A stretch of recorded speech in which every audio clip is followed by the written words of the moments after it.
ரகு, நீங்க எப்படி பாக்குறீங்க? ஏன்னா அடுத்தடுத்த கட்ட டெவலப்மெண்ட்ஸ்ல வெளிப்படையா பேசுறாங்க. திரும்ப ராகுலை சந்தித்த பிறகும் பிரவீன் சக்கரவர்த்தி அவர்கள் பேசுறது, மாணிக்கம் தாகூர் கிட்டத்தட்ட நான் கேண்டிடேட்டை வலியுறுத்தி சொல்லிட்டேன், இந்த தொகுதியை நீங்க வாங்கியே தீரணும்னு பேசுவது, இவங்க 2 பேரை பத்தி நான் கார்கேட்டை நான் சொல்ல போறேன், செல்வ பெருந்தகை, திமுக பார்த்துட்டு தான் இருக்கிறாங்க. சில தலைவர்கள் சொல்லிட்டாங்க, மணி அவர்கள் சொன்ன மாதிரி இல்ல, ஆட்சியில் பங்கெல்லாம் கிடையாது, நாங்கள் 170 இடத்துல நிற்கிற ஐடியா இருக்கு, மேலும் சில கட்சிகள், இதெல்லாம் ஒரு தகவலை சொல்றதையும் பார்க்குறோம். ஷாம் சொன்ன பாயிண்ட், காங்கிரஸ் என்ன செய்ய போறாங்க? அவங்க பிளான் சிக்கு போயிட்டாங்கன்னா காங்கிரஸ் இருக்காங்க, அது ஒரு கேள்வி இருக்குல்ல. விஜய்க்கு அப்புறம் மாணிக்கம் தாகூர் தான் நிறைய கான்டென்ட் கொடுக்காருன்னு நினைக்கிறேன் இல்லையா? பயங்கரமா ஒரு பிரேக்கிங் நியூஸ் கொடுத்துட்டு இருக்காரு. 2009 அந்த நாடாளுமன்ற தேர்தலில் வைகோவை தோக்கடிச்சோடனே இவர் பேரே யாருன்னு தெரியாது. அது மாணிக் தாக்கூரா, மாணிக்கம் யாரு எப்படி வைகோ எப்படி இருப்பாரு, யாருப்பா இவருங்கிற மாதிரி ஒரு இது இருந்தது. இப்ப பாருங்க, அவர் ஒரு சென்ட்ரல் ஃபிகரா இருக்கிறாரு. அப்ப ஒரு மாணிக் தாகூர் தான், அதுக்கு பிறகு மாணிக்கம் தாகூர் ஆயிட்டாரு.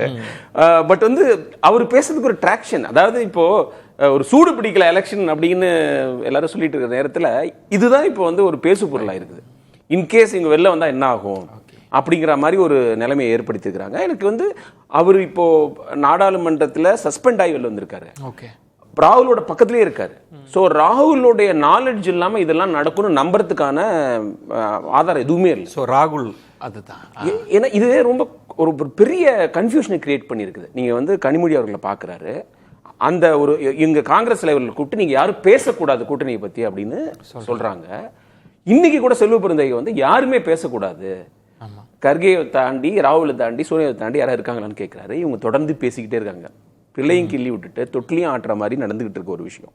இன்னொன்று இதுல கவனிக்க வேண்டியதுன்னு நினைக்கிறேன், நேற்று மாணிக்கம் தாகூர் சொல்றார், ராகுல் பேசினப்ப நாங்க தான் சஸ்பெண்ட் ஆகிறோம், யாரு வந்து சைடுல பிஜேபியோட டீலிங் வச்சுக்கிறாங்கன்றதெல்லாம். ஆமா ஆமா, அதெல்லாம் வந்து ஒரு சீரியஸ் அலிகேஷன், கிட்டத்தட்ட இது பெரிய குற்றச்சாட்டு இல்லையா?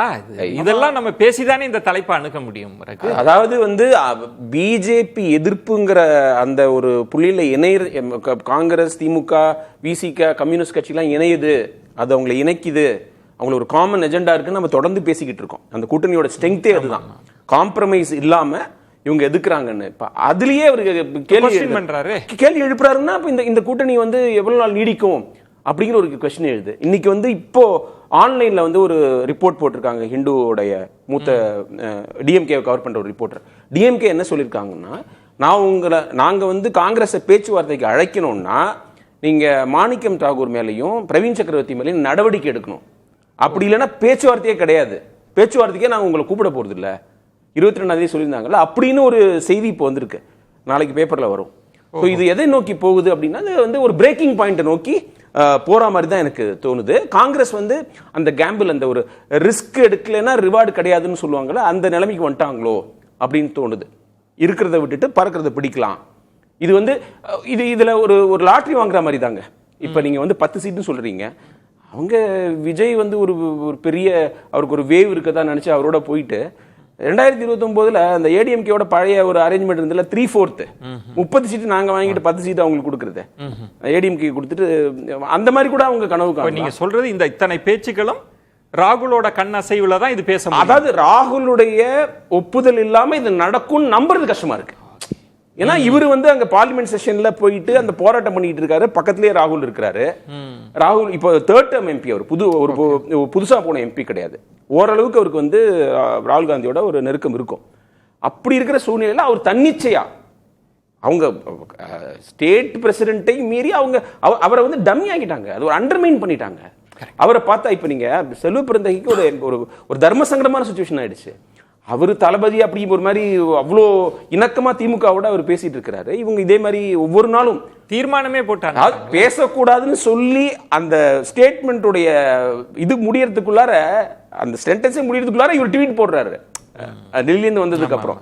ஸோ இதெல்லாம் வந்து காங்கிரஸ்கிட்டே ஒரு ரீதிங் வந்திருக்கான்னு தோணுது. இப்போ நீங்க 2026 எலெக்ஷனுக்கு அப்புறம் சவுத் இந்தியாவில் 3 மாநிலங்கள்ல காங்கிரஸ் ஆளக்கூடிய ஒரு சூழ்நிலை வரதுக்கான வாய்ப்பு இருக்கு. மணிசங்கர் என்ன சொன்னாலும் இதுல வந்து எல்டிஎஃப் திரும்பியும் ஆட்சிக்கு வருது கடினம். ஏன்னா இங்க பஞ்சாயத்து எலெக்ஷன்லாம் ஸ்வீப் பண்ணிருக்காங்க காங்கிரஸ். ஏற்கனவே தெலுங்கானால இருக்காங்க, இதுல இருக்காங்க, கர்நாடகால இருக்காங்க. 2028 வரைக்கும் இருக்க போறாங்க ஆட்சியில. அப்படி இருக்கும்போது கேரளாலையும் வந்துட்டாங்கன்னா நம்ம ராகுல் காந்திக்கு ஒரு திங்கிங் வந்திருக்கோ, சவுத் இந்தியாவில் நம்ம வெரி பாப்புலர், நம்ம கட்சி ரொம்ப பாப்புலர், நம்மளுக்கே ஒரு பாப்புலாரிட்டி இருக்கு. அப்படி அந்த மாதிரி கூட இருக்கலாம்ல. அது ஏன்னா சவுத் இந்தியாவை நீங்க செப்பரேட்டா பாருங்க. நீங்க இன்னைக்கு வந்து இந்தியாவுடைய திங்கிங் எதிரா இருக்குது எல்லா விஷயத்திலையும். அதாவது அங்க ஒரு இதுல வந்து உத்தராகண்ட்ல வந்து ஒரு ஜிம் ஓனர் வந்து ஒரு முஸ்லீம் பெரியவருக்கு சப்போர்ட் பண்ணதுக்கு எல்லாரும் அவரை போய் பழி சொல்றாங்க. இங்க ஆந்திரால ஒரு பன்னு விற்கிற முஸ்லீம் மேல ஒரு யூடியூபர்ஸ் போயிட்டு நீங்க யாருன்னு கேட்டதுக்கு இப்ப எல்லாருமே அவரை சப்போர்ட் பண்றாங்க, இன்க்ளூடிங் டிடிபி. சோ இந்த சவுத் இந்தியாவுக்கு ஒரு டிஃபரண்ட் கேரக்டர் இருக்கு. அது நமக்கான அது ராகுல் காந்தி அப்படி திங்க் பண்ணலாம்ல. அவர் நம்மளோட பாப்புலாரிட்டி இங்க ஹையா இருக்குன்னு அதெல்லாம் கூட ஒரு இன்ஃப்ளூயன்ஸ் பண்ணுதோ.